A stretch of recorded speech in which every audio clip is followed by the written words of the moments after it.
ലഹരി വിമുക്തമായ ഒരു നവകേരളം സൃഷ്ടിക്കുക എന്നതാണ് സർക്കാരിന്റെ ലക്ഷ്യമെന്ന് എക്സൈസ് തദ്ദേശ സ്വയംഭരണ വകുപ്പ് മന്ത്രി എം.ബി. രാജേഷ്. എക്സൈസ് വകുപ്പിൽ സ്തുത്യർഹ സേവനം നടത്തിയ എക്സൈസ് ഉദ്യോഗസ്ഥർക്കുള്ള 2023 മുഖ്യമന്ത്രിയുടെ പുരസ്കാരങ്ങൾ വിതരണം ചെയ്ത് സംസാരിക്കുകയായിരുന്നു മന്ത്രി. ഏറ്റവും വലിയ വെല്ലുവിളി മയക്കുമരുന്ന് ഭീഷണി ഉയർത്തുന്നതാണ്. മയക്കുമരുന്നിന്റെ നല്ലൊരു പങ്ക്, പ്രത്യേകിച്ച് രാസലഹരികളുടെയൊക്കെ നല്ല പങ്ക് അല്ലെങ്കിൽ ഏറെക്കുറെ മിക്കവാറും വരുന്നത് കേരളത്തിന് പുറത്തുനിന്നാണ്.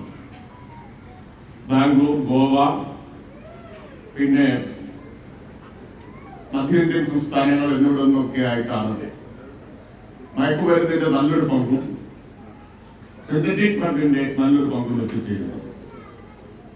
അതുകൊണ്ട് തന്നെ സംസ്ഥാന എക്സൈസിന് അതിന്റെ വേരുകൾ മുഴുവൻ കണ്ടെത്തി തടയുക എന്നത് എക്സൈസിന് മാത്രം ചെയ്യാവുന്ന ജോലിയല്ല. കേരളത്തിനകത്ത് എത്തുമ്പോൾ മാത്രമാണ് സംസ്ഥാന എക്സൈസ് സേനയ്ക്ക് പരിശോധന നടത്തി കണ്ടുപിടിക്കാൻ സാധ്യമാകുക. സംസ്ഥാന എക്സൈസ് വകുപ്പ് മയക്കുമരുന്നിനെതിരെയും വ്യാജമദ്യത്തിനെതിരായും ശക്തമായ നടപടികൾ സ്വീകരിച്ചുകൊണ്ടിരിക്കുകയാണ്. എക്സൈസിന്റെ പ്രവർത്തനങ്ങൾക്കൊപ്പം പൊതുജനങ്ങളും അണിനിരക്കേണ്ടതുണ്ട്. അതുകൊണ്ട് തന്നെ കഴിഞ്ഞ കുറച്ചു കാലങ്ങൾക്കിടയിൽ സംസ്ഥാന എക്സൈസ് സേന ജനങ്ങളുമായി ഏറ്റവും അടുത്ത ബന്ധം പുലർത്തുന്ന ഒരു സേനയായി മാറിയതായും മന്ത്രി പറഞ്ഞു.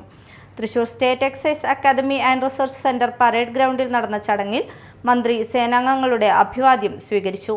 Excise commissioner Mahipal Yadav, excise academy director K Pradeep Kumar എന്നിവരും സല്യൂട്ട് സ്വീകരിച്ചു. Thrissur corporation deputy mayor M L. Rosy, corporation councillor Saramma Robson, വകുപ്പിലെ ഉന്നത ഉദ്യോഗസ്ഥർ, സേനാംഗങ്ങൾ തുടങ്ങിയവർ പങ്കെടുത്തു. മുഖ്യമന്ത്രിയുടെ 2023 എക്സൈസ് മെഡലിന് അർഹരായിട്ടുള്ള 23 എക്സൈസ് ഉദ്യോഗസ്ഥർക്ക് മന്ത്രി എം.ബി. രാജേഷ് മെഡൽ വിതരണം ചെയ്തു.